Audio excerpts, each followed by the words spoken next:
learning in all my years of coaching that a lot of people do. And so I'm going to show you a quick coaching session that I had, just a snippet of it, where I am speaking to a mentee of mine, and she has been mentioning all the things that she's gone through in business. But me and my partner, Words Taylor, we lay it out smooth about how it's all going to work out. This is what we're going to plug you into. This is how the whole process works. And she was excited. She was ready to go. And do you know, in the closing of this coaching call, y'all, I'm talking about we're saying our goodbyes. We've been on the phone for about an hour saying our goodbyes, and she stops us to tell us just one more time about how nervous she is. And I knew then, I said, this is really PTSD. This is trauma, because she will not allow a fresh new life to be breathed into this business. And so we offered her some advice, both Words Taylor and I wanted to allow you guys to see the advice we offered her in hopes that it could help you as well. So take a peek behind the curtain and see what we told someone that has business PTSD. Hope it helps.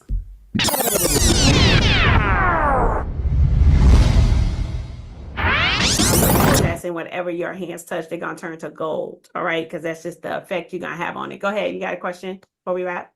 I did want to just say that one of the concerns that I had was that I'm in a season of burnout with service. That was why I think I'm struggling a little bit with clarity. You're in a season of burnout because you're not getting paid. Yeah. That's why. Yeah. You need to do Dream Builder Nation so you can find out how you can do what you love and still get paid. Yeah, I appreciate you. Thank you. That's what it is. I'm telling you. Yeah. I'm telling you. It's not what you're doing that's burning you out. It's that you're pouring into it and it's not pouring back into you. You hit it right. You hit it right on the head. I'm in debt from it now. I poured everything into the website and everything. And then I get the feedback from the people, who you're trying to help. And it's negative. Right. Yeah. But I mean, what I would do, you get in Dream Builder Nation, Words' calls are on Wednesday. Okay. Once you know you're going to, remember, we're going directly to the parents. See, we're not going to gatekeepers. That's going to put us at the bottom of their pile. When the parents, if that's their pain point, that's the top priority for them. So that's the beauty of going directly to the parent, because that's their pain point. So we're going to go directly to the parents. We're going to have our community. They're going to pay to be in our community. We're going to take good care of them. We're going to help them transform themselves and their babies, right? And you're going to go to Words' call on Wednesday, and you're going to tell, okay, this is my messaging that I have. Hey, here's the website I did. Is it salvageable? Can you take a look at it with me? You're going to go to those calls. You're going to go to the Coach Candace's call. You're going to take your the captions and things you've written for social media. She's going to help you craft that to make sure you're talking to the right people. And then you're going to go to Latrice's call. And then Latrice's going to make sure that you have the technical things in place. And can I use this website for the technical needs that I have? Do I need to move this over to something like 360 Ascension? And then you're going to be working behind the scenes, and you're going to realize that the thing that you're passionate about can also pay you. And you're not going to waste any more money. Every dollar you spent is going to come back to you 10 times what you put into it. God didn't forget not a penny that was spent. Okay. But what you're going to do is you're going to now trust that. You got to trust the process. You got to forget everything that you ever thought you knew. You got to wash away everything you thought you knew. You got to join Dream Builder Nation like a novice, and you got to be a student again. And you can't go into it with any PTSD and any stinking thinking and how this didn't work the last time. You're going to go into it and say, this is going to work and it's going to be incredible. And I'm going to thank God. And I knew he didn't put this in my belly just for it to all wash away. He put it in my belly so I could finally put it with Dream Builder Nation, and it actually creates something. It creates something powerful and take care of me. When the Bible says your gift will make room for you, he's not lying. It's going to make room for you, right? You just might have been doing it the wrong way with the wrong strategy, but you're in the right hands now. So you're going to take whatever you just said and wash that away. I'm glad you got it out, and I'm glad you brought it up, but that's not going to be your life anymore. As of August 13th, 2024, everything you touch will turn into gold, because you're now going to see the key to a mentor is they have to have a duplicatable system, and they have to have proven receipts. So when you get with Words, he has a duplicatable system and proven receipts. As long as you're obedient and you follow the curriculum, you don't skip a step, you're going to be in a safe place, and your program will be successful. Okay. Thank you. This was God's math episode, right? Yeah, that's real. That was so much. A last question I will have for you is, what is the biggest fear that parents have? What do you think is one of the biggest fears that parents have? Well, when I went through depression, my dad was No, it's good. sorry. My dad was scared of losing me. Yeah. So like the biggest fear that we have, and you know why he was afraid is because he's like, he's blaming himself. Yes. He's thinking, what didn't I do to prepare my baby for this moment? The biggest fear that I have as a parent is that I'm not doing enough Right.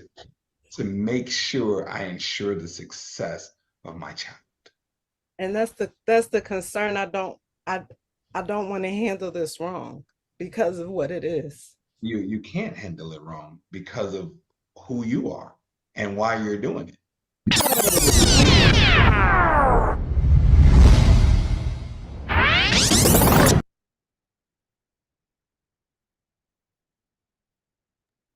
Hello, everyone. Hello, hello, hello. Welcome to day 4 of the God's Math Intensive. Give yourselves a round of applause. Look at you showing up. Okay, showing up for yourself, showing up for what God wants to do in your life, showing up for potential so that you can ensure that you can execute at a high level. I am just so happy, okay, to be here with you today. How many of you still got a little God did his thing last night hangover? Okay, I'm still a little bit like, my God. Diana was just hitting me. She said, I'm still over here just reeling a little bit from what just happened with this courtroom. So we just love that you guys were present, locked in, and got the revelation. I say it all the time. I tell anybody with a pulse, okay? If I get a revelation, the minute I get it, and I realize it's one I want to share with somebody else, it's now a burden to me of how can I make sure they get it how I got it. I mean, it is the number one thing. I'm like, but I want them to get it how I get it. Did you get it how I get it? It would seem like you got it a little late. Okay. So do I need to start over? And I'll be trying to practice because I want to get it right.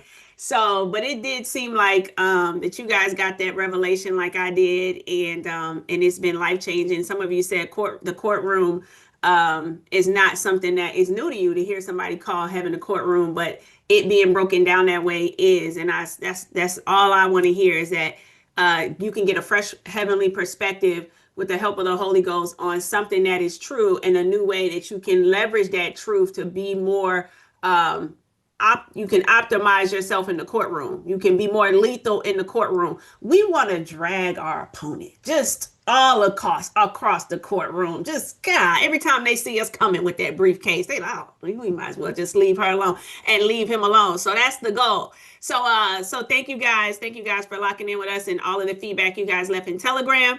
Can you kick off your shoes, take your high heels off for my brothers, take your lemon pepper steppers off, and just start shouting because we had so many souls come through. Come on, shout with us. Come on, come on, come on. Give it up, give it up, give it up, give it up, give it up.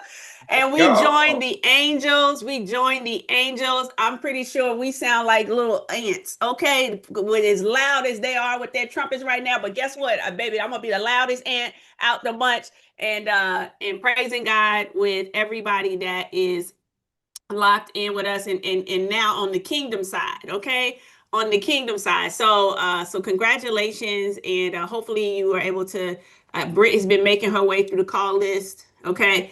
Britt committed earlier in the week when we did it the first night. We had like 4 people give their life to Christ and we were super excited. And Britt was like, I'll call them. I'll call them. I told Shirley, set her up on notifications before it be a lot of them and she changed her mind. So Britt been on the phone all week, okay?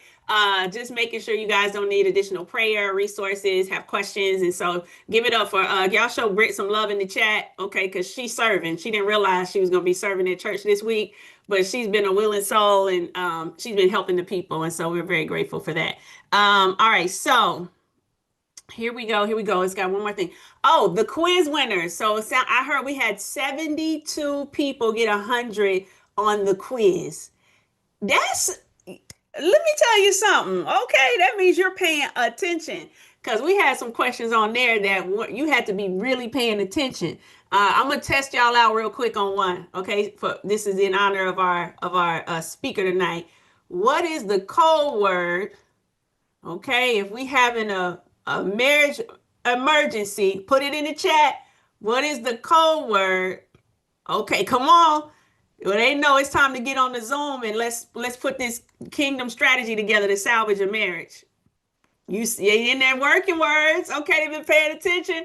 They got ministry in the chat, so y'all doing good. So y'all gonna be ready for the second quiz. We're gonna drop that one probably Saturday. Let you get through what you learned last night, tonight, and Friday. So we'll drop another one on Saturday.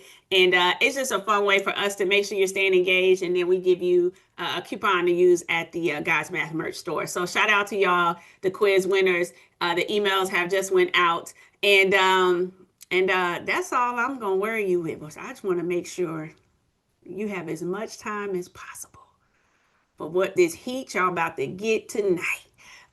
If you watch the intro video, if you caught any pick of it or clip of it, Words and I were co-piloting a coaching session, a business coaching session, because we do that in the Thrive and Prosper community. But I think what's the most important thing, if you know the history of God's Math, it actually was introduced because, right, a friend of mine who knows that I'm known for having good business partnerships. This is how it all began. She knew that I was known for having good business partnerships. I've worked with Eric Thomas, and as y'all know, the incredible, the incomparable Rochelle T. Parks, okay, who's gonna hang out with us tomorrow night. We're gonna kick it for Friday night party. And so just have some incredible partners. And she said, I just want you to come and do something on partnerships. And when I got to thinking, and trust me, we're going to put me, Ro, and Tuka going to get you to thinking about yours tomorrow, about all my God's Math encounters. I was like emotional. I'm telling you, I was emotional. I think we overlook all of these just crossroads of people and partners that we have. But praise be to God that I started out as an entrepreneur, as an introvert in the outskirts of Dallas, in my home, a virtual assistant. I don't even leave my house, and built 7 figures with partnerships. It doesn't quite make sense how it all pulled out to be that way. But that was actually where God Math began, because I was known for business partnerships. So it is only right. It is only right that I bring on my business partner, Words Taylor. Okay, add him to the spotlight if you can. I don't even know if I'm spotlighted. Am I spotlighted?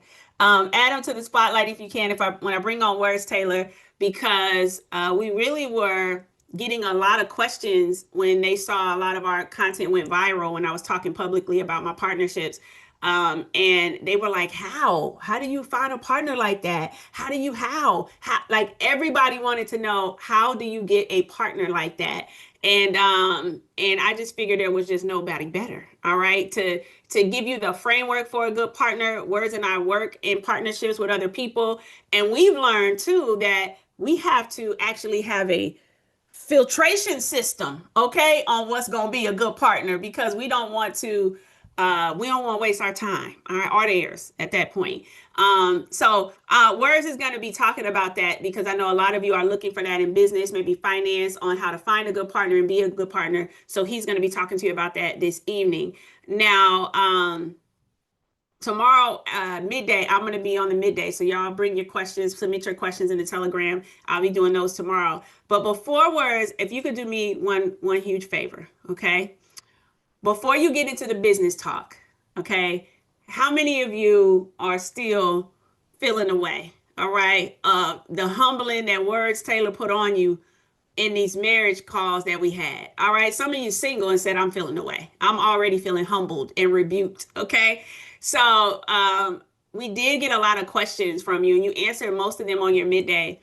And this is how you know there's a resistance here, because even though you answered all the questions on your midday, we still are getting privately DM'd, messaged, emailed a question that is from different people. And all that question is a variation of the same question. So if you don't mind opening and handling that question, I'm going to read it to you. And it's just one of the variations of it. Handling that question before you get into the business talk, I think it will help a lot of people.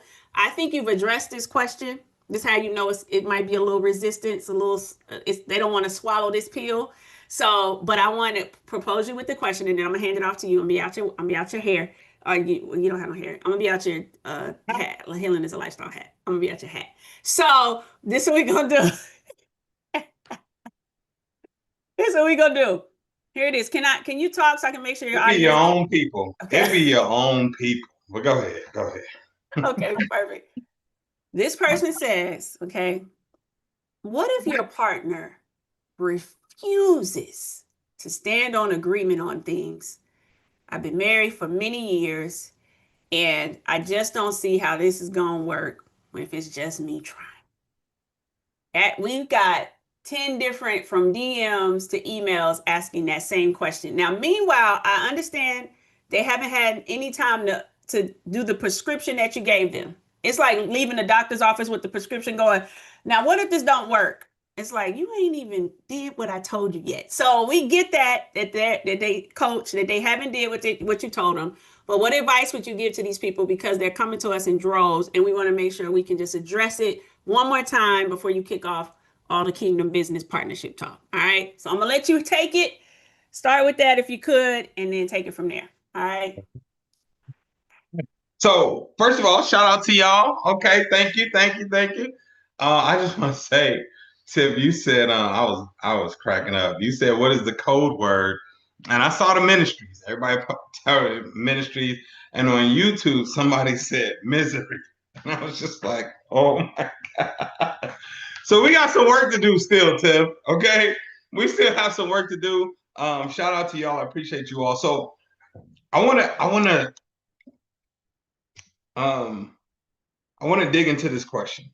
It's like, because someone else asked this, and I see it a lot on my TikTok as well. It's like, you'll give the response of, I tried that. I did that. Or he's like, you know what? I went to therapy. We went to therapy, but she still ain't changed. He still ain't changed. Or I done fasted.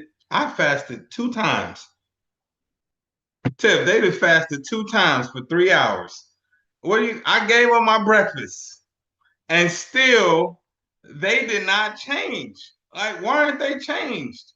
I prayed 30 times this year.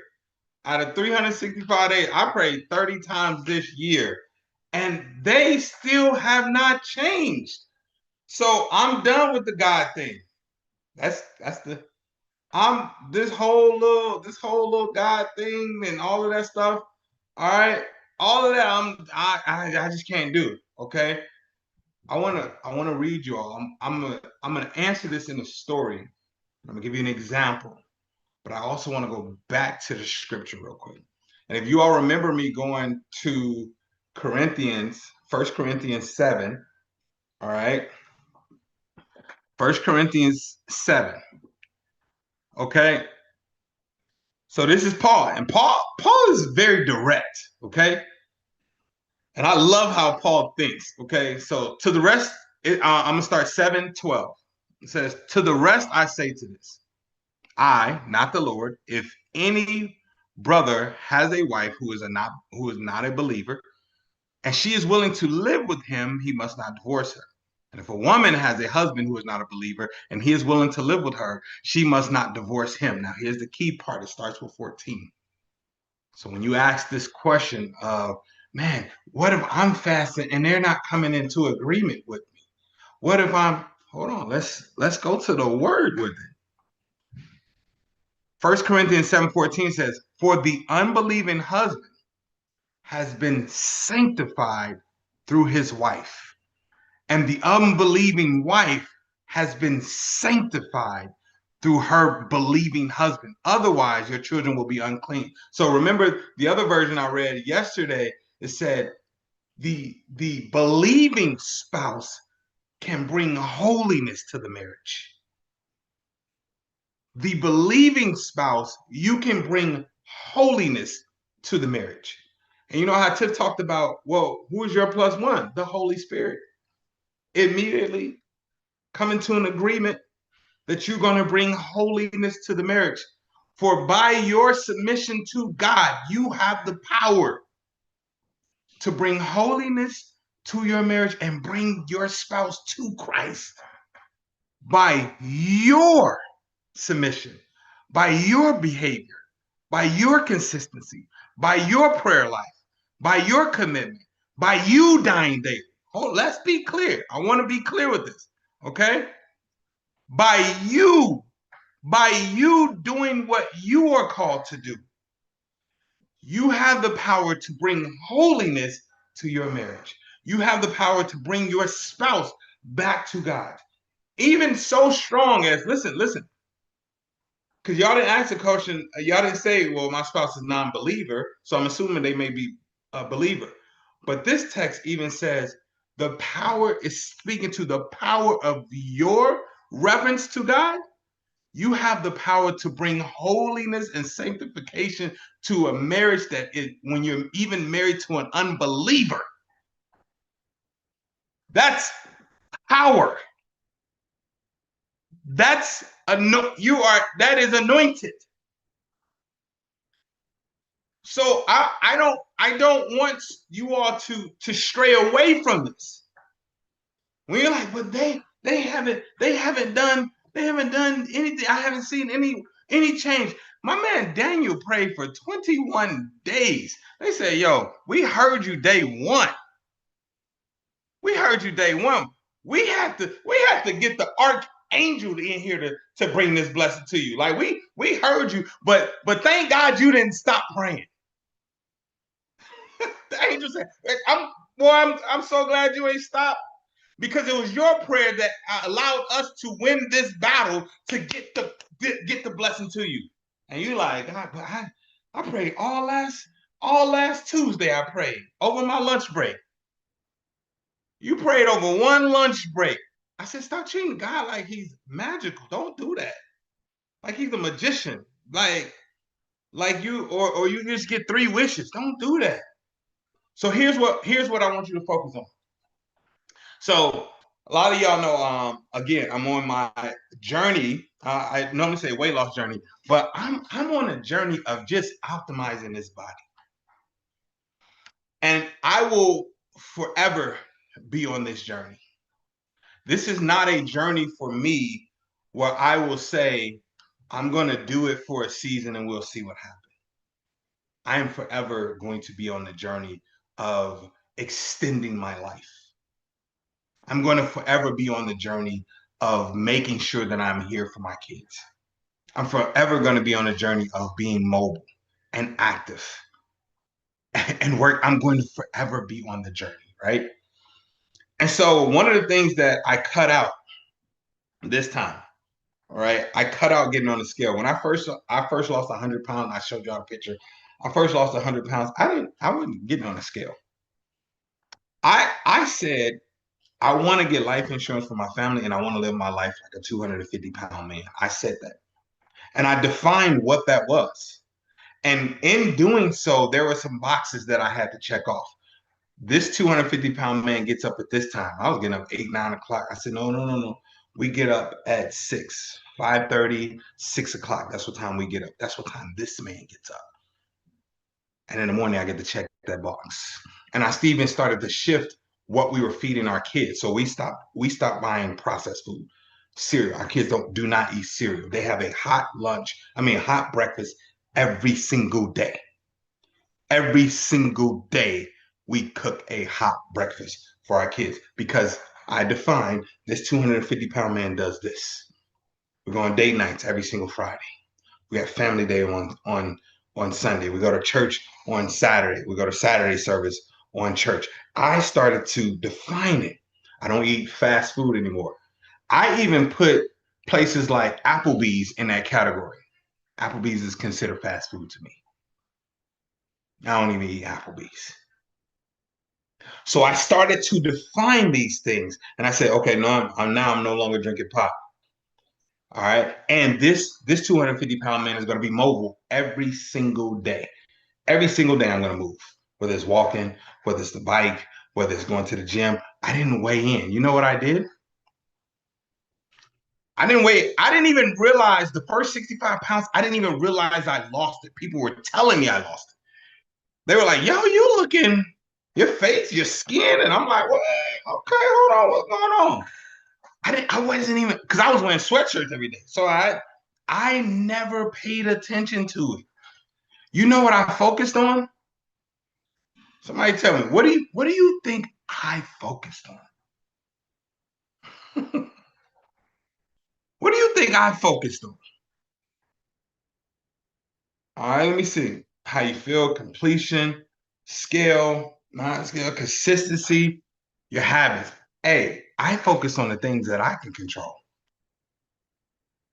I I focused on the things that I can control. Because here's the thing. As long as I didn't try to lose weight, but I did the things that I know will optimize my body, then the results would be what? The byproduct is what? The outcome is what? I focus on the law of seed time harvest. I planted seeds every single day over a long period of time. I just planted seeds every single day. What was the seeds? The seeds was me making decisions to wake up. That's a seed.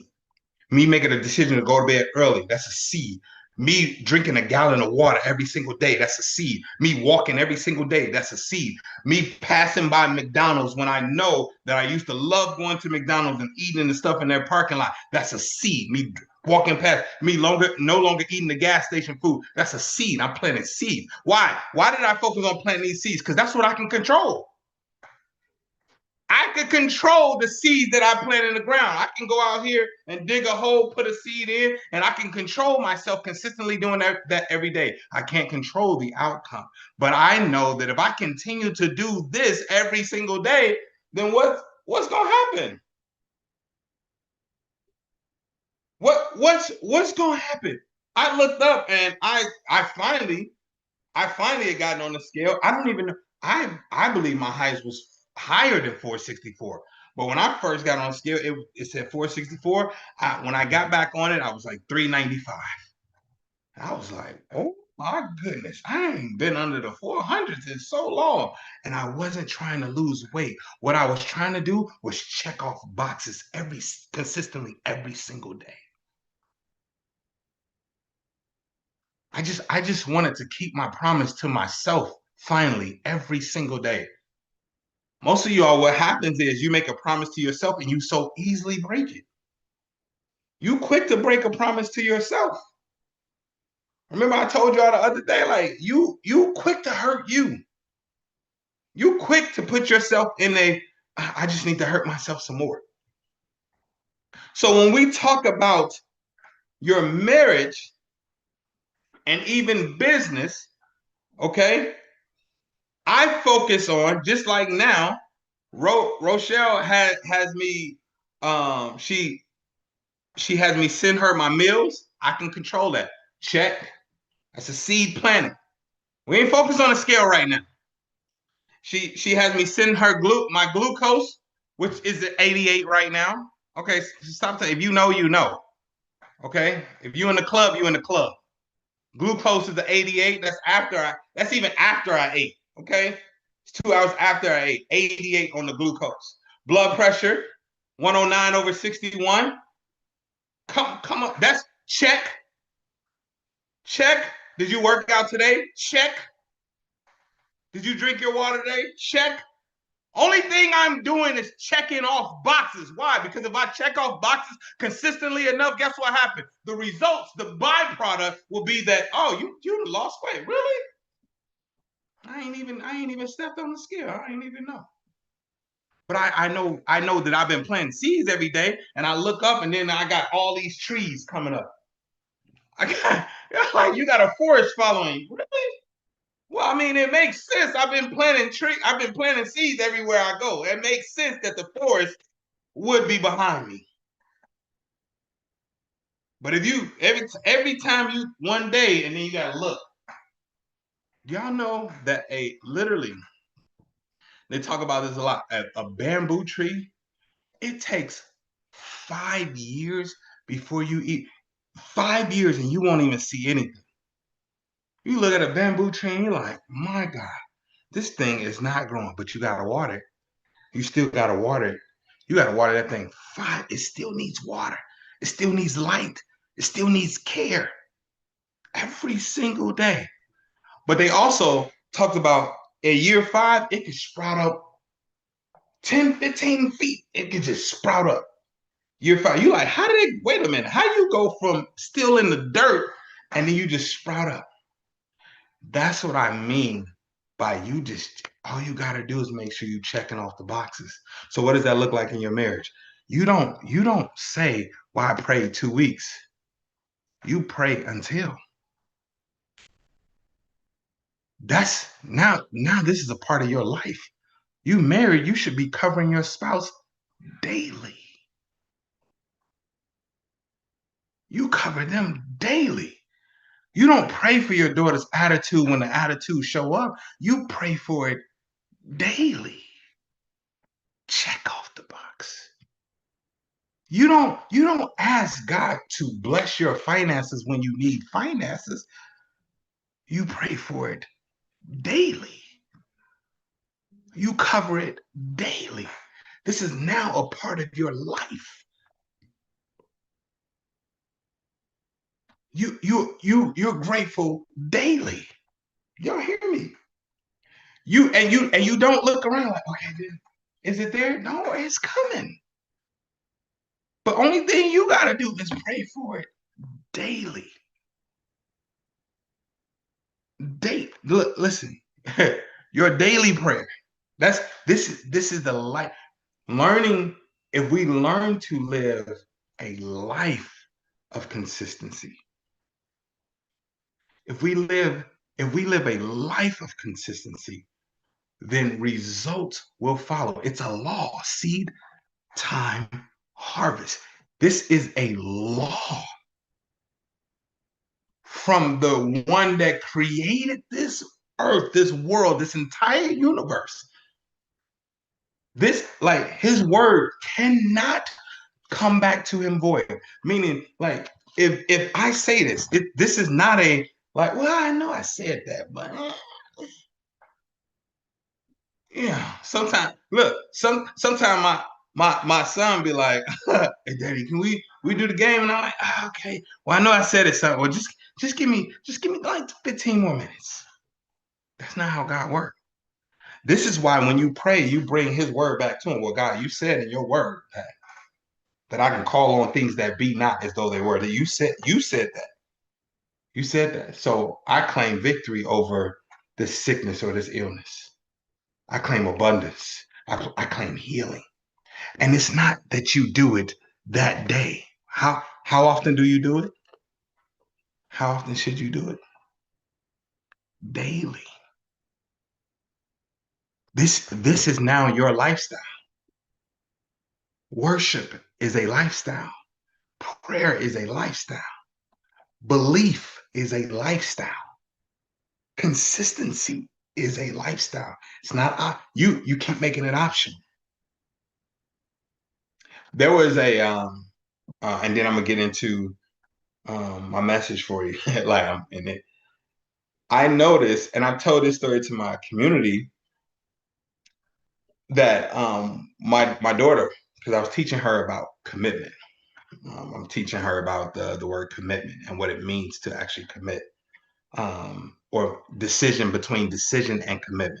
It's like sometimes you make a lot of decisions, baby, but I need to see you commit to the decision. And then I just happen to have an example right in front of me.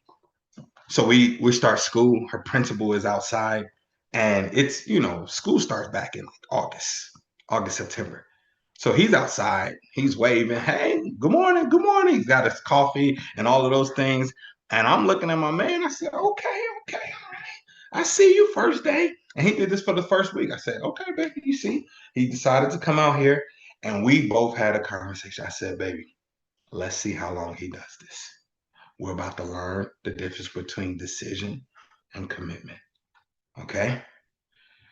So it starts to get a little chilly. We get into October. My man is still out there every single day. He got his little jacket on, coffee in hand, and my man is still out there waving. I said, okay, we're in October. There's a few days it rained. Me and baby girl, we run into the car, and she, do you think he's out there today, baby? I said, baby, I don't know. Let's see. Jacket, umbrella, coffee, drinking. Good morning, good morning, good morning. I said, well, okay, baby. I said, okay. Now we were in Iowa at the time, so we get to November. Deep, deep in November, December. Oh, it's snow on the ground. Anybody from the Midwest? Y'all from the Midwest, you know. Oh, there's snow on the ground. Your face cold. Okay, your hands are cold, ice cold. You walk out the door irritated. You're like, man, I can't believe I live somewhere where my face is frozen when I come out. And I'm annoyed. I'm annoyed at everybody. Okay. She get in the car. Okay, shout out. Okay, I see you. As we would say, you from the crib. Okay, you from the crib. All right. But so it's cold outside. I mean, cold. Cold to the point where I have my little ski mask that you pull over your face. And I said, baby, you think he's out there? And she's like, well, we'll see. I think he is. We get there. My man has on the full jumpsuit. The full jumpsuit, like he's going skiing. Big gloves, no coffee, but he's in there. You can't even see his face. But and then there was a day where it was below zero and we were still going to school. That's crazy, right? We're going below zero. And now I said, now, baby, if he out here today, this is going to be crazy. We get there and he's still outside. I said, baby, that's commitment. Because he made the decision when everything looked good. He made the decision in good weather, happy times, when his feelings and emotions were at the highest. All right. He made the decision. But commitment is when you no longer want to do it. Commitment is when the environment no longer suits what you thought it was going to be. When the environment is no longer what it was when you made the decision and you still follow through, you still go through with it, that's commitment. Commitment is when there are obstacles placed in front of you and mentally you want to give up, but you talk yourself out of it. That is commitment right there. So I got a chance to say, and I went up to her. I literally, after that, okay, I waited till it was warm. I wasn't getting out the car. But when it got warm, when it came April, I went to his office and I said, I saw you. I said, I saw you. And I said, I saw you every single day. And he was like, oh, you saw that? I said, I appreciate seeing it. My daughter and I watched it. I was able to give her a good lesson from that. I thank you so much for doing that. And he said, yes, that was the commitment that I made to the parents this year. That I wanted them to know that their kids were safe at my school, that I would be outside. If I had to ask them to walk in the snow, I was going to be there as well. And I said, and he did it daily. He didn't say, oh, well, you know what? I did it the first week of school. It was hot and all that stuff. No, he set the standard. He set the example and he did it daily. And I'm trying to figure out how it is that you pray for 20, 25 seconds and you're expecting something to move on your behalf, something that's been there for the last 30 years. You prayed over it for 20 seconds and you're expecting people to start moving. You've been committed to this for all of 30 minutes. All of 30 minutes. That's not how it works. The law is seed, this time, and it's harvest. You have to follow the law, and you can't skip the steps. You got to check the boxes. You got to commit to the process. You don't make your spouse holy. You don't bring holiness to the marriage in 30 seconds. That's not how. You're like, well, God, 30 seconds. She still ain't a believer yet. It's like, no. Through your consistency, through your reverence for God, through your fasting. Let me see you fast. Then the shift happens. That's why even now, like my wife is doing her own journey, and I want her to be on the same page with me. So instead of me like, babe, you should do what I'm doing. You need to. Nah, I'm checking my boxes. I'm checking my and I showed her today after I ate. I picked my meal at the movie theater because we went on a date today. And 2 hours later, I said, look, babe, you see my glucose? That was a good meal. My body liked that meal. She looked and she said, okay. So yeah, I'm just gonna do this daily because I want to be an example and I want to bring holiness and healthiness to our marriage. I have the power to bring healthiness to our marriage. If you want your kids to read more, you have the power to bring, like, I guarantee you, if they saw you in front of a book every single day, you have the power to bring reading to your family. If you're like, you need to work out more. I guarantee you, if they saw you work out every day, you will bring mobility to your family. If it's on your heart to do, don't wait for your spouse to do it. You do it daily and watch. Watch the shift as it's the little seed. Just keep. Y'all hear me? I'm just checking off boxes. Okay, resting heart rate is like 79. Resting heart rate. Come on, man. We sleeping 8 hours. We drinking the water, skin clear. But I'm just checking off the boxes, and I'm seeing things happen. But I'm doing it daily.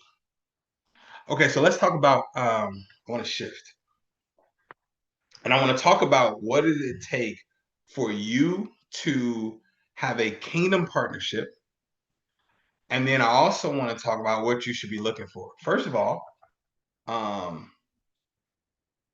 there hasn't been a partnership that I have that I was looking for. That's the first secret. I wasn't looking for a partnership. I was checking off boxes.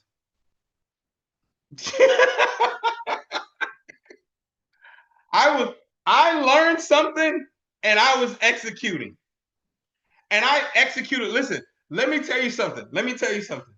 When people said, because one of the first partnership that I had was with my best friend Richard, and Adeze, right? This first partnership, that successful partnership, okay?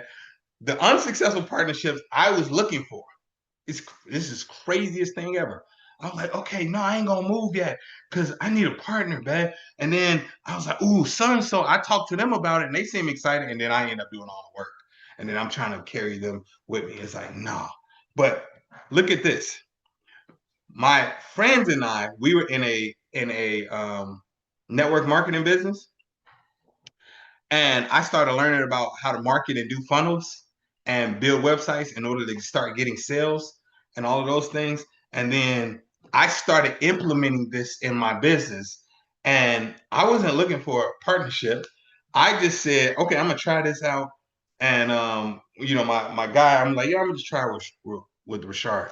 And he ended up hitting chairman 10, which is a high ranking in the company. Dude, I'm just checking off boxes. I'm learning something and I'm applying it. He was already in momentum, so I went with him and I was like, okay, if I do this, do this, do this, and I just set it up. He didn't even know what I was doing. I said, yo, I'm gonna do this thing. He's like, all right, go ahead. I'm over here. I said, oh, I need you to shoot this video and send it to me. He shot the video, he sent it to me. He doesn't know what I'm doing. And next thing you know, he's like, hey, bro, I just got a sale that came from somewhere. I'm about to get on the call with the person now. I said, okay, cool. Go get on the call with them. That person was all the way in Tanzania. This person, he talks to the person in Tanzania and then ends up flying to Tanzania.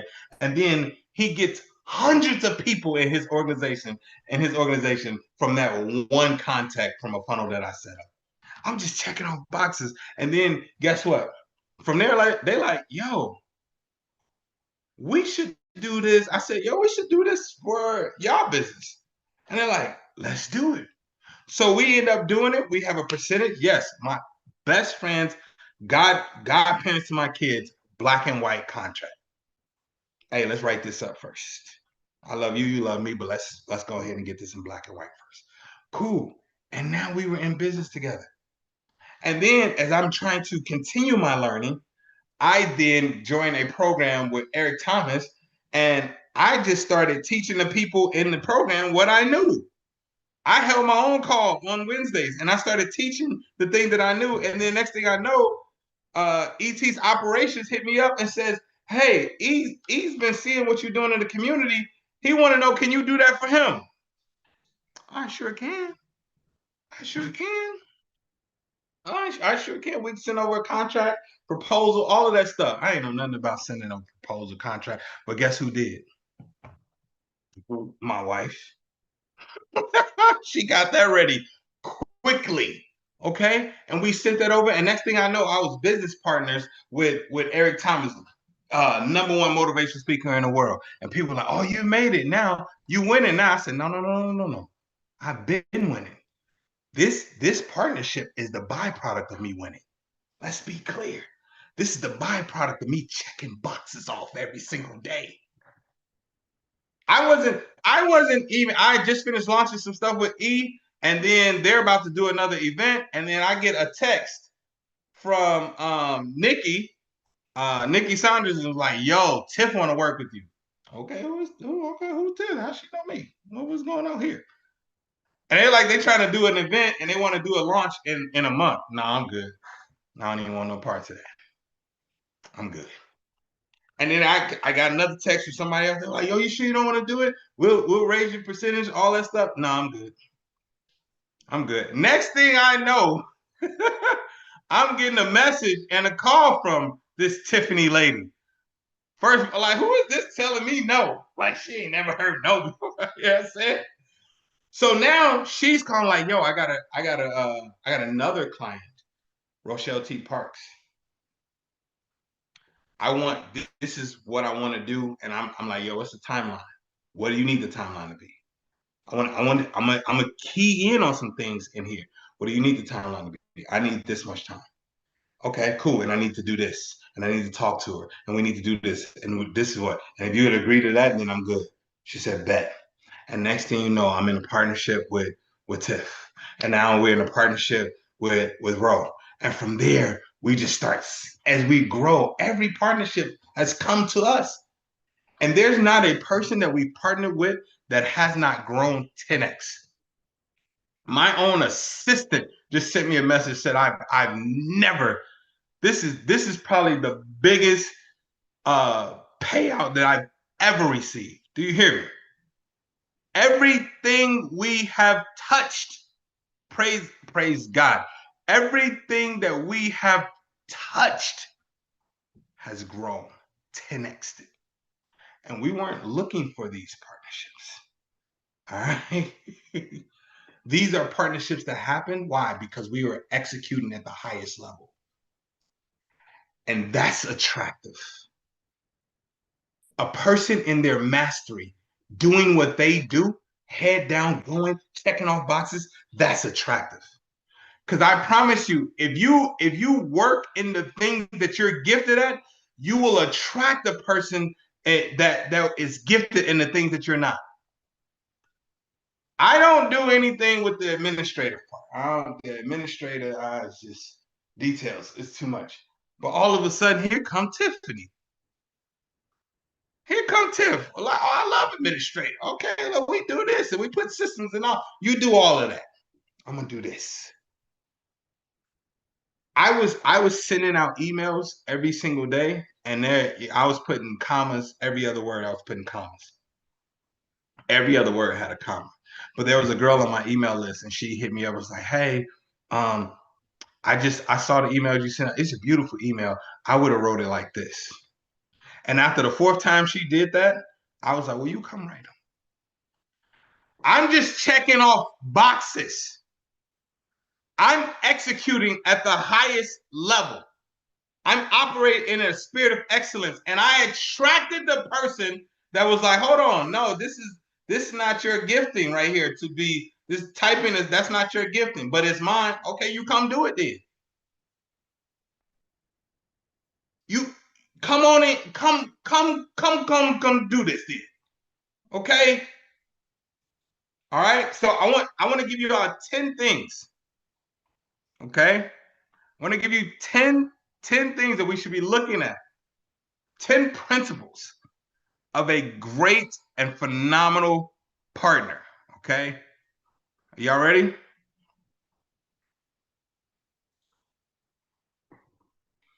All right. So here's number one. You all must have a shared vision and values.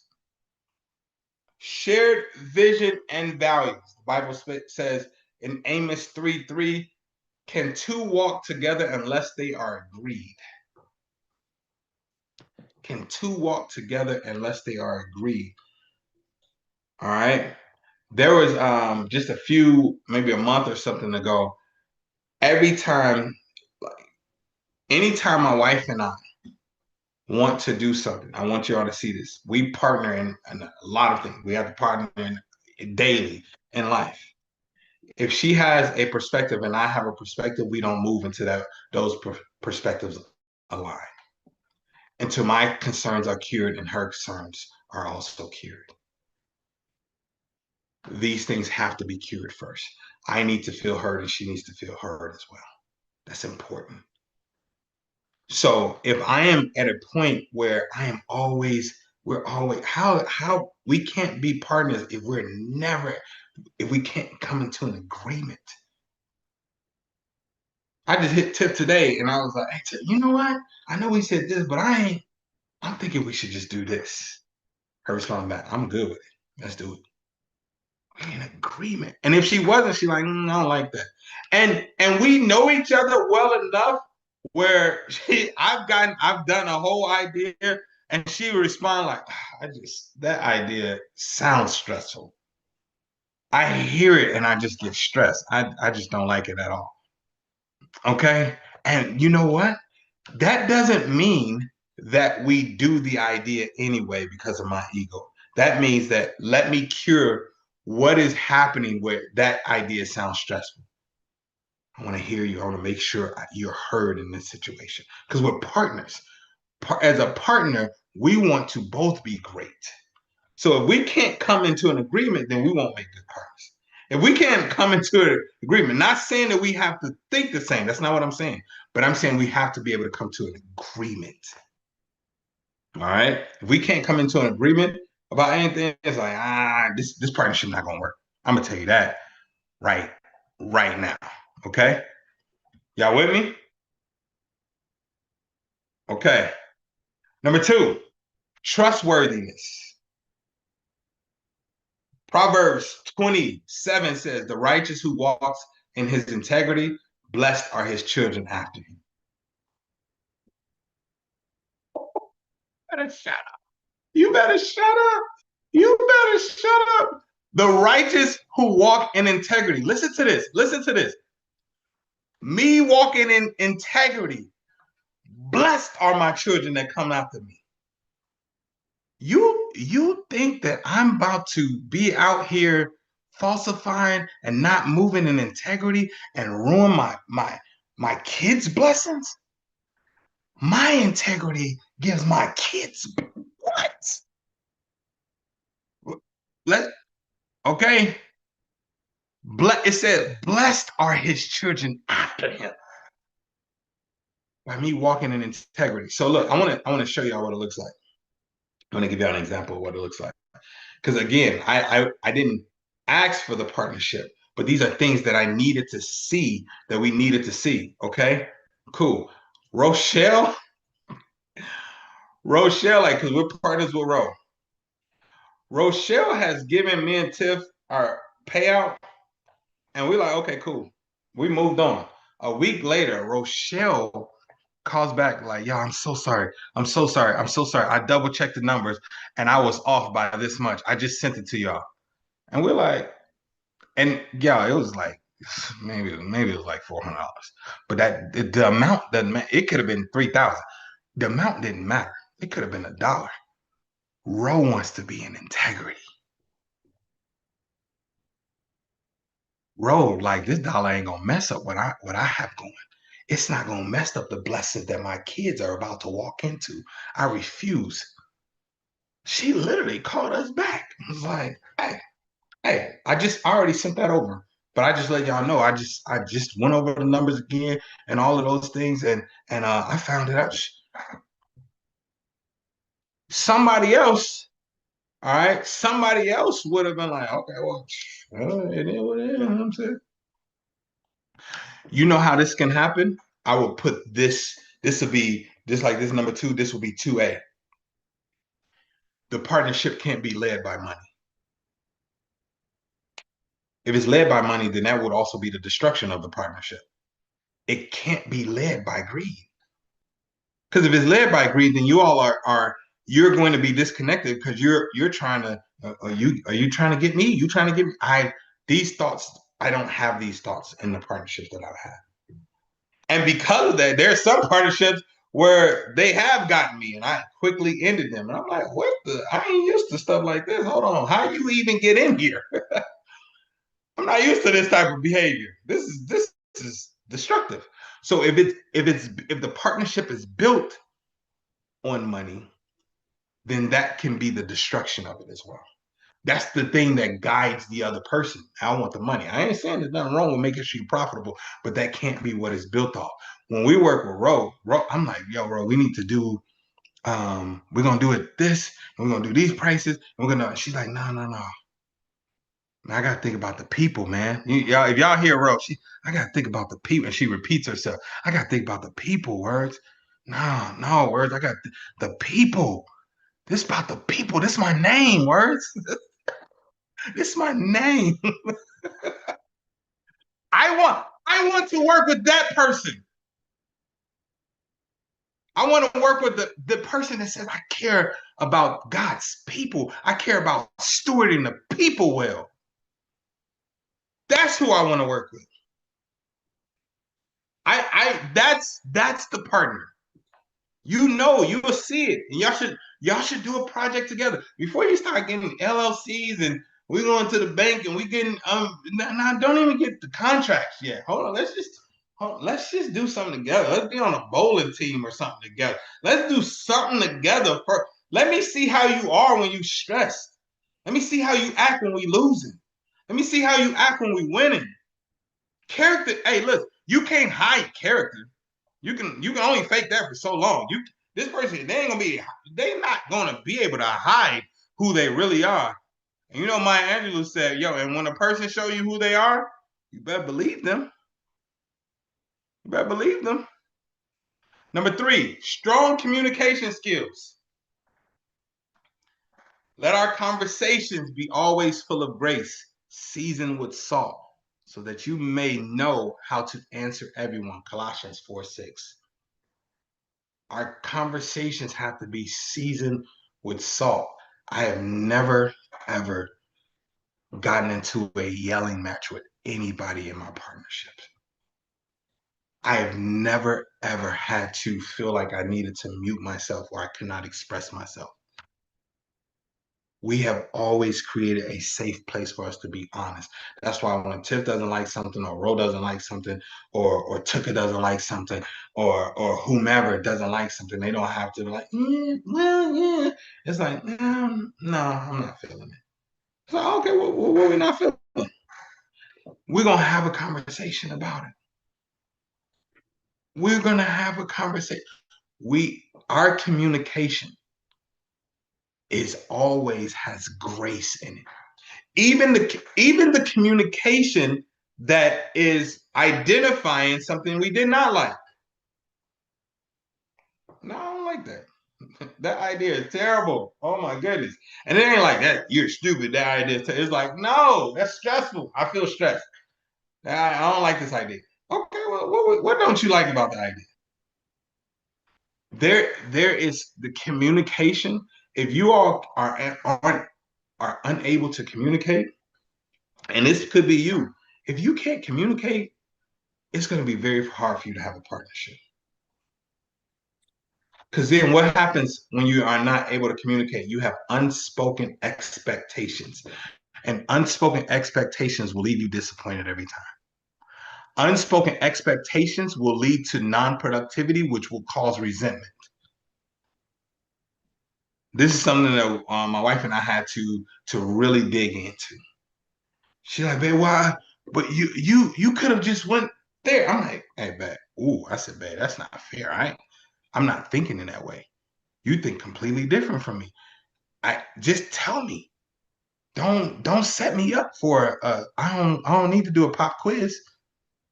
Just if you wanted me to do that, just tell me. Like, yeah. I don't want to have to tell you every time. Okay, well, until I get it, until it's become routine, you got permit, and I won't see it as nagging. You need support in this area from me. Tell me every time, because that's what I'm gonna do. And when I set a boundary, I'm gonna say it every time. If I don't like being told to shut up, every time you tell me to shut up, I'm gonna say no. Hey, don't tell me to shut up. And there's gonna be a point where it's like, wait a minute, are you doing this on purpose? And if you're purposely breaking my boundaries, now I'm gonna stop talking to you. It's like, and I'm gonna let you know, like, hey, yo, that happened way too many times. I'm gonna just be done. Because it could be something that I'm giving off. I'm irritating you to a certain level where you just need to tell me to shut up. So maybe it's not working. I am very quick to go ahead and let's go ahead. Let's go ahead and get rid of that. Okay. The next one. We have to have complementary strengths. I don't want to. So Romans 12:4-5 says a good partner brings different strength to the table for a stronger whole. Okay. So when you look at it, I'm sorry, it says, just as each of us has one body with many members, so in Christ, we, though many, form one body. So even though we are many members, we have different skill sets, we speak different languages, we still form one body and we operate as one. The great thing about it is, I remember I was trying to get my wife to think like me. I was trying, well, man, why you ain't see this? If it was me, I would have. If I would have. I'm so grateful that she did not start thinking like me. You know why? Because if she started thinking like me, then we would still have the same gaps. Then we both will have the same gaps that I have. Our business wouldn't have grown the way it did. I'm so glad she's the detail-oriented one. We have complementary strengths. I am the extrovert. I don't mind going out in the market. I don't mind going out and posting videos. I can get on live every day. I can post out content. She don't want to do any of that. Great. I got you. My brother Kenneth, which is Tiff's husband, we go off the well, I asked Tiff one time, I said, because we go off there's a disc assessment. And I said, okay, where's your extrovert? Where's your I at? It's called the I. And Tiff pointed to her husband. So I'm asking her, like, are you extroverted? And she was like, yeah, there go my extrovert right there. Because the two are one. She's like, yeah, there go my extrovert. And I'm asking Ken, okay, I said, okay, well, where's your demanded? Are you the one that demanded? And he's like, no, there go my. I said, okay. So when we look at it, that like there's certain people that want to have a conversation with me about things. I'm like, yo, that's white. I can't even have a conversation with you about that. Oh, we could just talk. It'd be pointless. I'm not gonna make a decision. This is not my area. But you don't want her here though. She gonna ask all these questions. This girl was sending contracts back to lawyers that had degrees. Like, nah, that don't even sound right. You said in Article 432, you said this, and she sent it back to him. I said, I would have never read that. Not ever. There was one time we were renting a home and she had the grill out and the landlord said, you can't have your grill within this close to the house. She read the entire lease. She said, is it in the lease? Yes, it is. She read the entire lease. And she said, I know you're not talking about this part where you said in section 3:2 where it says the grill just has to be this. It doesn't say how far it can be from the house or the length from the house. And he said, okay. She's like, okay, well, thank you. I'm gonna put my grill back where it was. I said, oh my God.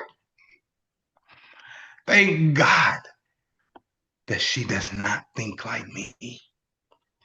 Your best partner is going to be the one that complements the gifts that you already have. And if you operate in your gift, then you're going to find the person that you're going to attract the person that complements that gift. You're going to attract them, I promise you. I wasn't looking for Tiff, but we found each other and we win together. Do you hear me? Okay? All right, let me go to the next one. The next one is 5, work ethic and drive. 2 scriptures, Colossians 3:23. Whatever you do, work heartily as for the Lord and not for men. And I need the person to be able to take initiative. And they're not doing it for me. They're doing it for God. They have purpose behind what they do. So when you think about a partner, it's like, that's why I brought up Rochelle. Rochelle is it's not about like, this is God's work. She's like, oh, I gotta, nobody has to die. I'm supposed to heal the body of Christ. That's an assignment. So you want to work with people that are on an assignment. And the assignment is not to get as much money as you can. No, the assignment is what?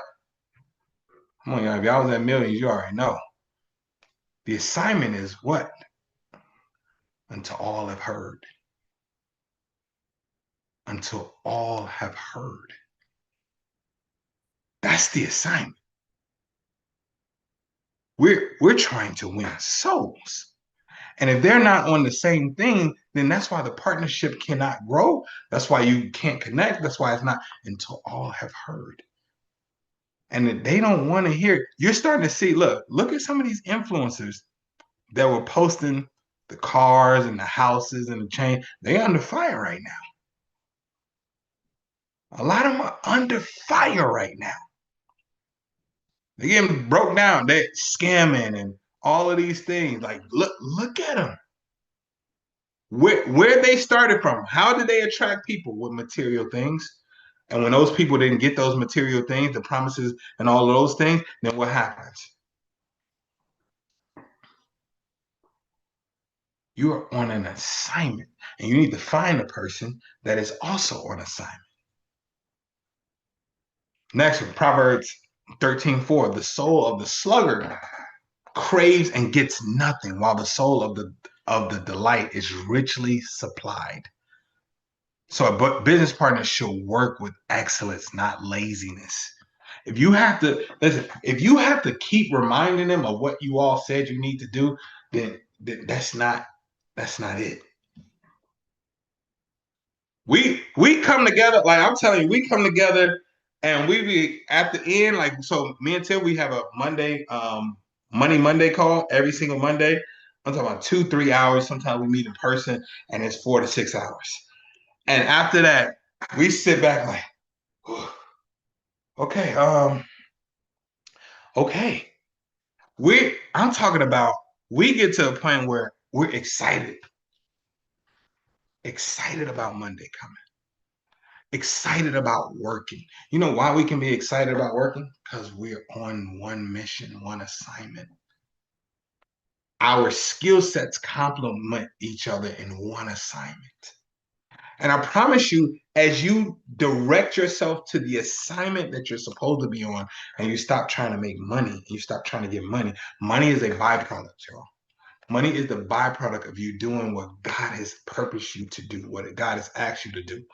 You're like, well, what does God purpose me to do? Well, I'm telling you, if you get in here, if you get in this thing here, it would all make sense to you.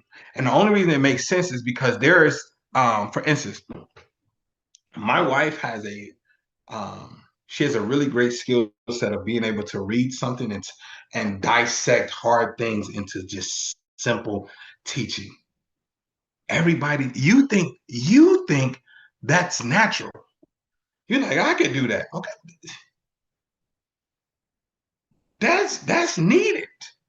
Because I promise you, there are some movies, and please y'all don't leave me hanging. There are some movies that I watch. Me and wifey are watching the same movie. And she's like, I'm like, okay, what are they talking about? And it's in English. The movie is in English. And I'm like, well, what they're saying right now, they're going to war because this and this. And I'm like, where you get that at? That's what he said? He said that? Okay, all right. What they saying now? It's like, okay, where did he come from? Well, if you read, you talking about the long paragraph that they flashed across the screen for 15 seconds? How's supposed to read that fast? They got all these details in this 15 seconds. She telling me the whole movie. That is a skill. This girl, I'm like, and the thing is in English. Please tell me, are you the one that has to translate for your spouse, or does your spouse have to translate to you? Which y'all tell me in the comments. Who are you? Which one are you? Which one are you? Nikki said I'll translate. Tim is the translator. Who else? Or your friend or whoever? Okay, you the translatee? Oh, saying it's even. Okay, the translator. Okay, so y'all know what I'm talking about then. That is a gift. And you think like, man, you think it's normal. It's not normal. When you think about the things that come very easy for you, that's not normal. That's not a normal thing. Y'all see, like this to me, for me, I think everybody could do this. It shocks me when Tiff be like, oh my God. Yo, I'm gonna tell y'all something. This is what I mean when you have someone on assignment. Tiff does not like getting up in front of people every single day and having to talk and turn on her camera and then go speak and all that stuff. She is doing that for God because she is on an assignment. I look at her, I'm like, you not excited? I like, oh God. She like somebody else to ask me to speak. Oh my goodness. Let me go get prepared. I'll be like, what? Let's go, let's get it. But this comes natural to me. This is my natural energy. This is like, y'all, this is me all the time. This is not a camera me. If I'm calm, people start asking, you good? I'm like, I can never be just chilling. People like, yo, you good? Yeah, I'm good. Okay, because that's me all the time. Y'all hear me? So work ethic and drive is important. We go till it's done. We go until it's done. All right. Number 6, emotional intelligence. All right. Whoever is slow to anger has great understanding, but he who has a hasty temper exalts folly. So, in other words, a calm, emotionally mature partner avoids unnecessary conflict. That's Proverbs 14:29. Unnecessary conflict is this is why I say you got to do a project with the person. You got to be around them. You got to have a conversation. Try doing a project together. Like, yo, we just going to do this for the next 30 days and watch. Their emotional frustration or laziness, if you have to come back to them like, yo, did you get that done? It's like, man, these are indicators. And if you're that person, I promise you, you're not going to attract a partner. Yes, Proverbs. You're not.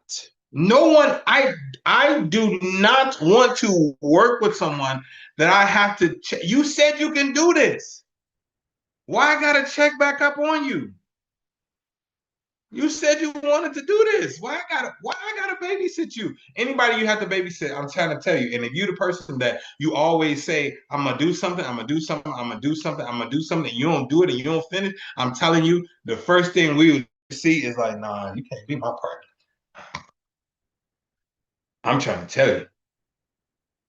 If I gotta keep coming back for you to be, I gotta beg you to be great.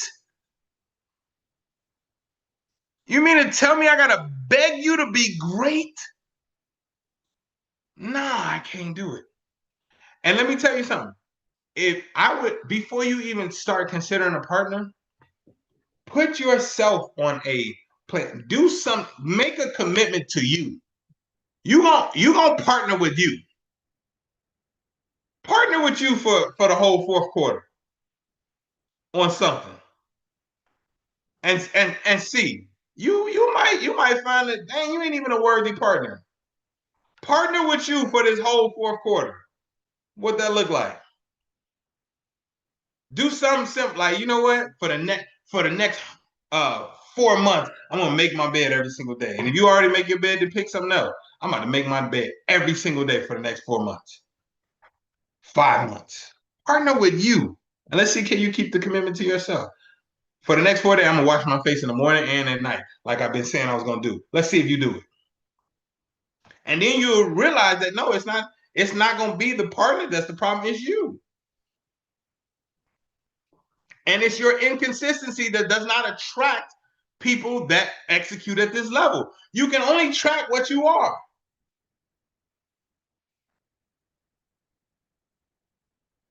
And I'm great at everything I do. That's why I attract greatness. That's why I attract greatness. Y'all hear me? I'm talking about partnerships that we just fall into our lap. And it's like, well, we didn't even expect this to happen. Cool. Well, people just I have one of my mentees that I'm literally I tell her, I'm like, you're doing great. She's like, no, I still want to partner with you. I'm like, I don't need to take your percentage. Like, she's like, no, I want to give it. Y'all literally said, no, I want to give you this percentage because I want the business and what I'm doing to be up here. I see how you move. I see what you've been able to do. And I'm like, well, I could just coach you through it because you doing well. No, I want to do excellent. I ain't even, that's Bree right there. She's on here right now. I didn't even know you was on here, Bree. She literally, listen, Bree, put it in the comments and tell them. I literally said, Bree, no, you got it. You good.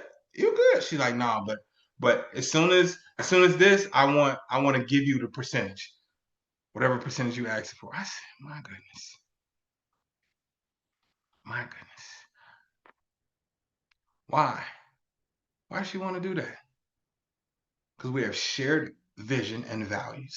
Because I'm trustworthy. I move in a spirit of excellence and integrity. Because I have strong communication skills. I'll tell you what I'm not going to do, what I will do, what I want to know what my expectation is. I can very well, I'm a delegator, so I can very well say the expectations I'm looking for. We have complementary strengths. My work ethic and drive is on point. I have emotional stability. I don't need to pop off. I don't pop off to my wife or any of those things. I'm past all of that. I'm past all of that stuff. So she's like, yo, take this percentage, bro. Cause I know a percentage of 3 million, 4 million is way bigger than what I would do on my own. I'm literally like. Number 7, financial responsibility. Listen, y'all, I'm gonna tell you right now, this is a key one. If you don't have financial responsibility now, don't think that's going to be cured all because you got more money. No, that's more money you're going to be irresponsible with. And the same thing for your business partner. What you have to understand is when you're in business, now we have to look at there's family. I have family. Like Tim and I, Ro, Tip, like we have people's families that expect stewardship, good financial stewardship. We can't make mistakes. We can't make those type of mistakes. We can't look at the account and start balling out. We can't steal from one another. We can't because it's like this money is going towards. We're looking at it as this family. There was a season where me and Tiff never said this out loud, where literally we're building a business and we didn't get paid from it, but everybody else on the team did. we weren't getting paid. But everybody else on the team, we still made sure everybody else on the team did. If you're not a leader that is willing to sacrifice in that way, you're not ready for a partnership. You're not ready to be a business owner. I'm telling you right now. Because we understood the bigger picture. And these are people that, like, no matter what's going on, these people committed to us. They said, I believe in what you're doing, and I believe you can take me somewhere. And we've had people quit their jobs to come work on the team. You think I'm about to mess that up?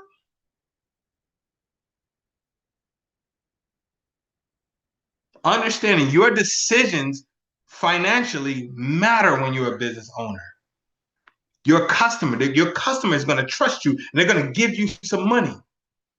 And they expect that you're going to steward their money well, and they expect that your product or service is going to be delivered in a spirit of excellence. That is the expectation. And if you can't even do that for yourself in this moment, it's going to be very hard for a partner to want to work with you. I'm telling you, be transparent.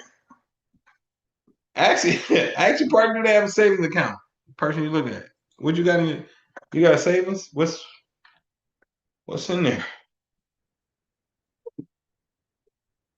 Hey, you saving your money? Do you know your overhead every single month? It's around. Like, what is it, dude? What's the overhead? What you need to live every month? You don't know? No, my boy, I can't do it. Ask them what that savings talking about. What is talking about? Like, is there something in there? Stop playing. What is because what I don't want is the desperation. I don't want to make desperate moves. And I don't want to make survival type moves. So now we got to make decisions from survival mode. I don't want to make decisions. You know why? Because in survival mode, you get desperate.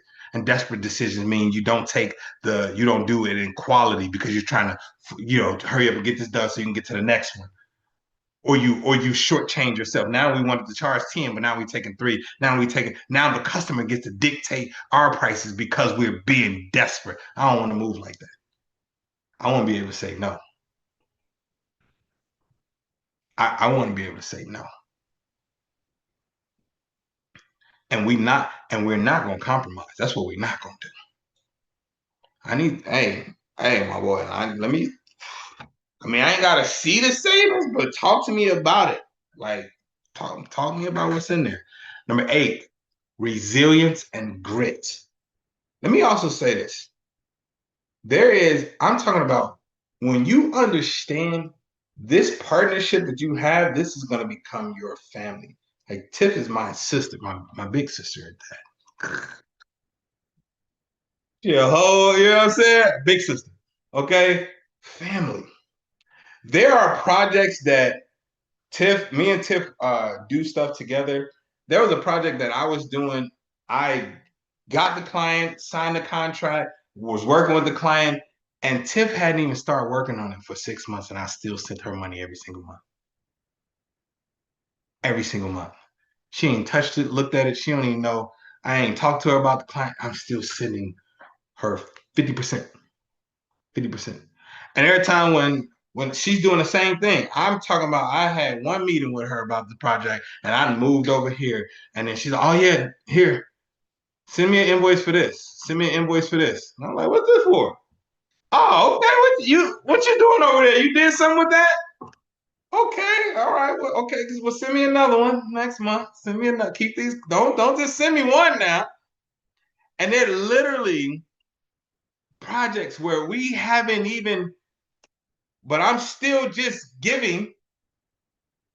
I'm sowing into our partnership. Because I know everything we touch, it grows. Okay? Okay, so look, Number 7, yeah, the plans of the diligent lead surely to abundance. Okay, financial responsibility. The plans of the diligent lead surely to abundance. Proverbs 21:5. Let me go to resilience. Let us not grow weary of well-doing, for in due time we will reap a harvest if we do not give up. The Bible says you, but I'm saying in our partnership, one thing we not gonna do is give up. That's one thing we're not gonna do. Y'all need to do a project together. I don't care if the project is, hey, we're doing 500 push-ups this week. See if they give up. And you got to send a video every single day with your push-ups. And don't even say nothing. You say y'all agree to it, there should be a video coming. See if that video is still coming or what happened on day 3, day 4. Hold on, man. Your resilience and grit is lacking, my boy. I can't. Because when we get in the trenches, like when we got to a point where we were working with a client and we're working and we're not getting money, what I don't want is you falling apart on me. We still got to get it. What we don't want is get into this complaining mode of like, oh my God, I got this. No, it was like, okay, now what do we need to do? How do we fix it? How do we solve it? Okay, cool, we need to do this. Okay, cool, we need to do this. And then it's like, but we need to learn that. Okay, well, Tip, you go learn it, and I'm gonna do this. And you bring it back to me. Our strengths complement. We know if there's a whole learning, like if there's one video and I need to learn, cool, I can watch it too. If there's a conference, it's one day, cool, I can go too. But this is a 400-page book and course with it. Tip, that's you. You got it. You go do that, and then you teach literally. We pay for a whole community, and Tiff will go through the community, and then we would get on the call afterwards, and she would teach me why? Because she has a gift of making these difficult things be very simple. And I'm like, oh, okay, cool, I got it. I know what we need to do. Because then my gift starts to kick in. And my gift is I can put strategy behind what we just learned, and I can know how to implement it. Yeah, I mean, that's how it works. When you have resilience, do not grow weary in well-doing. Galatians 6:9. Number 9, respect and humility. Do nothing out of selfish ambition or vain conceit. Rather, in humility, value others above yourselves. Philippians 2:3. Your pride will divide you. Your greed will divide you. Your comparison will divide you. There hasn't been a time where I haven't rooted for her and she hasn't rooted for me. There's annoying times. Look, where she's like, oh man, you just went viral. Oh my God. Okay, look, okay, so this is what I need you to do now. I'm like, hold on now. Look, okay, let's just calm down here. Okay. Let's just calm down here. All right. Number 9 is respect and humility. So understand that there's a level of respect for one another. We're going to allow each other to both be heard. We're going to apologize when we offend one another. We're going to, so in other words, reconcile with one another. We're going to talk about decisions, and we're not going to move until we're both in agreement. We were literally in Jamaica at the time, and Tiff was like, yo, I want to do this event in Dubai. And I was like, no, I ain't with it. Okay. She was like, okay, cool. Well, I'm just hold off then. And then we talked the next day, and she was like, well, what are you thinking? I don't know. And then she brought Tristan, and then she's like, okay, well, when words give his green light, then we can move. I want us to all be in agreement. That's respect and humility. It's her decision to make. This was her project that we were doing. It's her decision to make. But she's like, yo, you're my partner. I want because when you're in agreement, then I know you're going to be fully on board. I know you're going to be fully on board. That's respect. It's not about ego. You're going to see something, and of course you see it working. But when you present it to your partner, of course, when we go back, this is why it's key.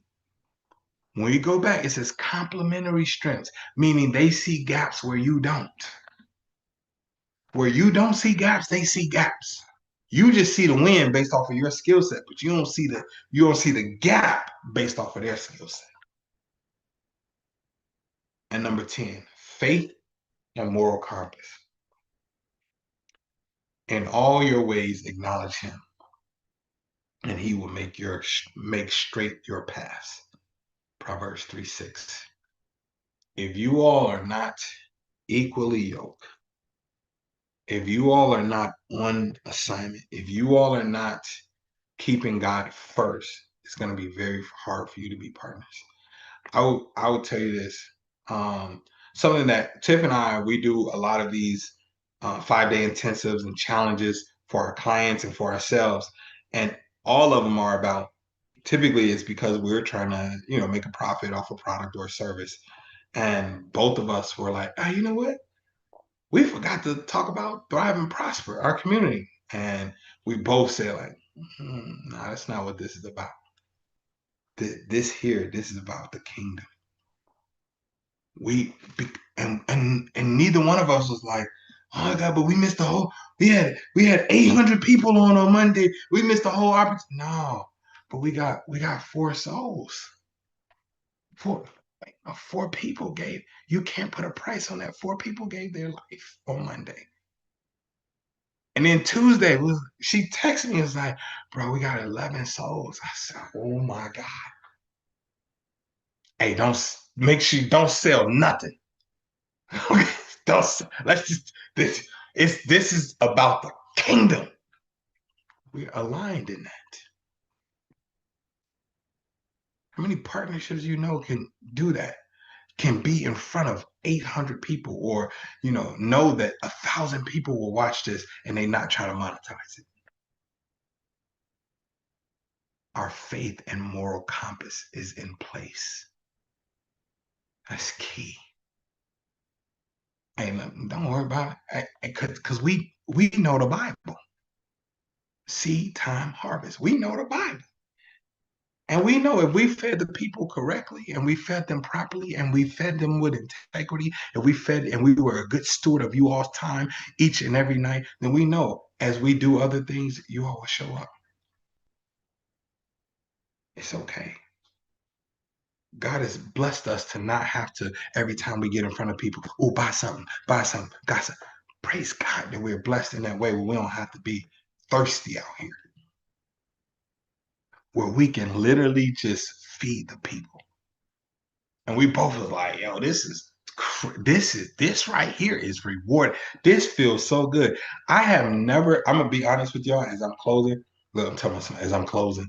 I'm gonna be honest with y'all. I can get on these things all day, every day. I literally come off of these. I literally come off of this intensive, and I am drained. Typically, that doesn't happen. I am like, because I'm in such a place where I'm like, God, I don't want to misspeak, and I'm like, I'm so in awareness, and I don't know, there are people that y'all have questions and y'all truly want answers and you truly want healing and you truly want the breakthrough and you truly want to hear from God and follow God and all of those things. And it's like, okay, God, okay, prepare my heart, and I'm studying, because you don't even realize this part is not the part. It's the worship. Like, I'm in worship all day and still having to pick up kids and all this stuff, and then come and study, and then they're like, okay, they're gonna have some questions about this, and it's like, okay, cool, God, please tell me, show me, so this person can hear you. And then you finally get off there, and you're like, God, I just hope I hope that I pleased you. I hope that I spoke your words and not my own. This is a different type of reward, and you can't put a price on this. You can't put a price on it. Right? So the studying and looking, and then you then you reread it, and you're like, you like literally my preparation is studying the Word of God. My preparation to be before you is increasing myself in God. That's how I prepare. I have to increase me. And whenever you're growing, it hurts. I'm hungry as we speak. Okay, my cutoff time. I am literally, I am growing in my discipline for not overeating or not eating or eating when I'm not hungry. I'm growing in that right now. 7:30, 8 o'clock, this is gluttony time. This is gluttony time. But because I have a partner who have partnered with me in my weight loss journey, Rochelle T. Parks and Tucker and Tiffany, we have our little group. I know that in the morning I have to send them my blood glucose and my blood pressure, and anything that I eat right now is going to show up in the morning.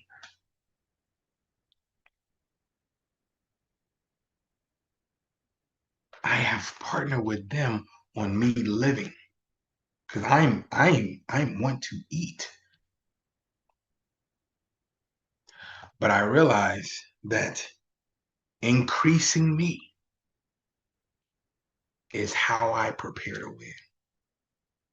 Is how I am able to be a good steward. Amen. So look, this is what I want to do.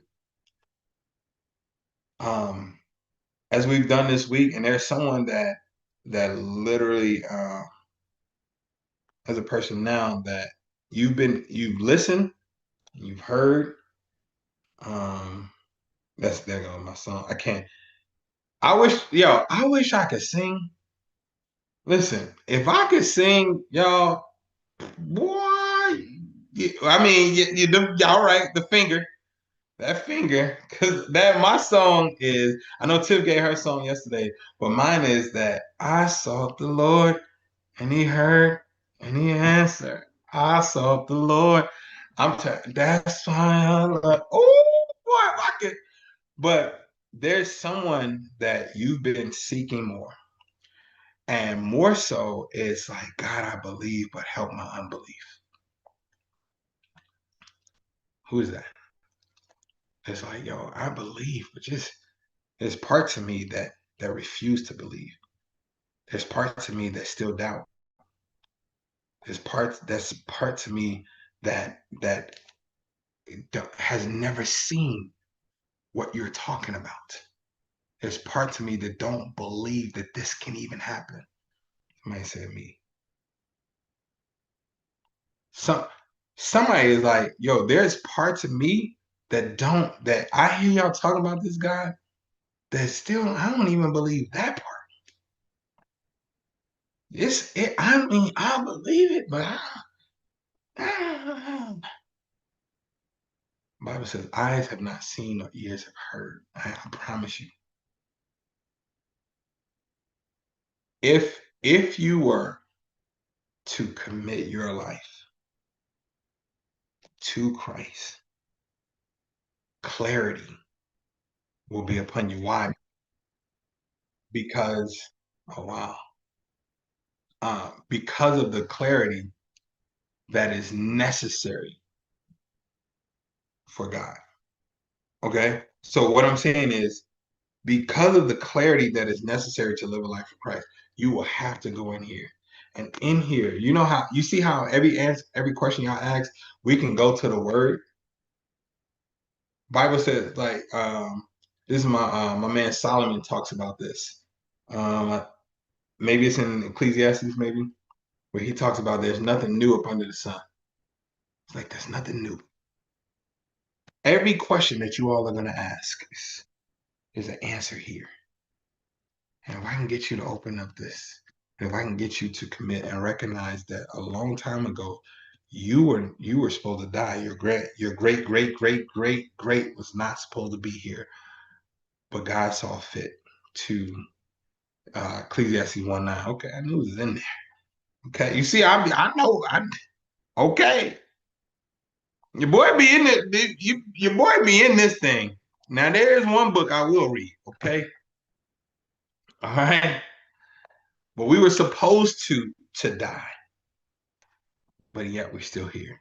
Do you realize that when there are certain sins that you've done, whether it's lying or cheating or gluttony and all of those things, there are things that you've done where you're supposed to be dead now and you're not, and that's because Jesus Christ died on the cross for us. And as we learn about it, we learn that, wait a minute, not only did Jesus Christ die and rise again, but I want you all to just listen to this as well. He spent 40 days on earth after he rose. There were several people that saw him, even one of his disciples, all right, the doubter.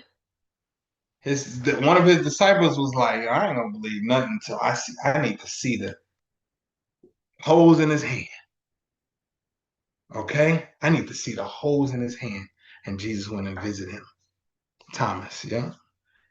Went and visited him. And Thomas, all right, literally died an awful death because he had refused to denounce God. He had refused, he's like, nah, I know what I seen. There were people that literally died an awful death. These are record. People that died awful deaths because they had seen Jesus die. There were people that seen him be crucified. And then 40 days he walked the earth. And there are people, over 500 people, the Bible says. I think 500 people, the Bible says, seen him with their own eyes. And these people refused. They started to preach the word of God. And they refused. They refused to say that they didn't. They refuse. They're like, nah, I know what I seen. So there are people that were willing to lose their life because after the crucifixion, Jesus rose again and they had an experience, a physical experience with them. And from then on, they were like, no, you will not convince me to not believe. And I'm going to sound off. And they died knowing that. And I'm telling you, that is the God you're serving. That is who we're serving. The one that literally died and rose again, and people were able to physically see. He turned doubters into believers. And those believers, the ones that sacrificed their life, are the reason why we still know about Jesus today. Because they spread the gospel. I want you to know more. I want you to learn more. And I would love for you to give your life to Christ if you already haven't, or if you need to recommit your life to Christ. All right, so the only thing I need you to do, we're going to start here. All right, you repeat after me. All right, God, I admit that I have sinned against you. I realize the penalty of sin is death. I admit my sins to you and ask for your forgiveness. I believe and thank you for sending your son, Jesus, who died and rose again so that I can be forgiven and live forever with him.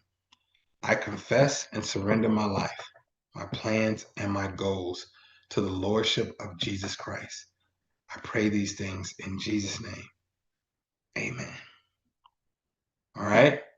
If you have accepted Jesus Christ, if you just said the prayer out loud to yourself, then we're going to drop a resource for you in the chat.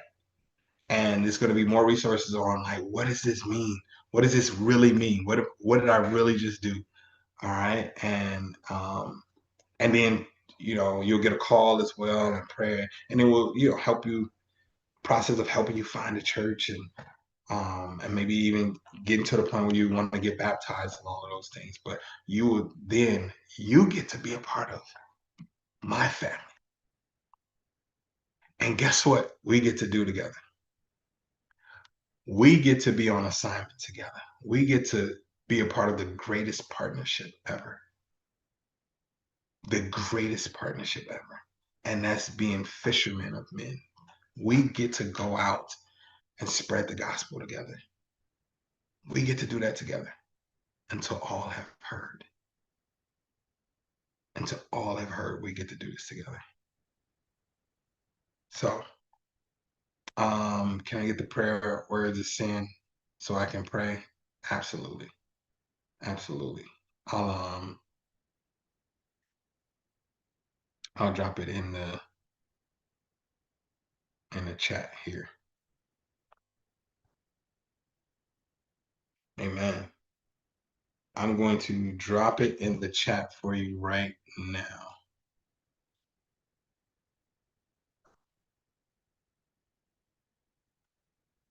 All right. And do I need to drop it over in yeah, I'm gonna drop it over there as well.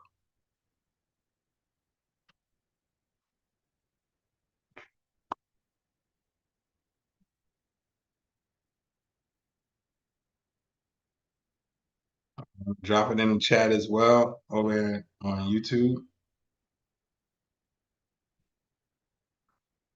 Oh, it's saying it's too many words. Okay. I don't know how you all get it in. Okay, y'all can work that out. There's a chat. It says too many words to drop on YouTube. Ain't that? What is that? You know what? We'll figure it out how to, even if we send it to you in the email or something like that. Telegram. I'll drop it in Telegram as well. So if you all are in the Telegram, I'm gonna drop it in there now. All right. Hey, cool. All right, listen, y'all. I want you all to have oh, you dropped it. Okay, thank you, guys. I want you all to have a beautiful night. Thank you for allowing me to pour in. Thank you for allowing me to serve you tonight. And I just hope that something touched your heart. And to those that were willing to accept the prayer and give their life to Christ, yo, congratulations. I'm excited for you. Okay. All right. Okay. And tomorrow, Tiff is doing the midday. Okay. My wife is in charge of creating experiences for the family. This woman just signed us up for camping. Like real camping, y'all. Real night tent. We're sleeping in tents. Okay. Real camping. So that's where I'm gonna be tomorrow. I'm so excited. I'm so excited. I can't wait. I can't wait to go to camping. It's gonna be so good. Okay. Okay. All right, y'all. Y'all have a beautiful day. Love y'all.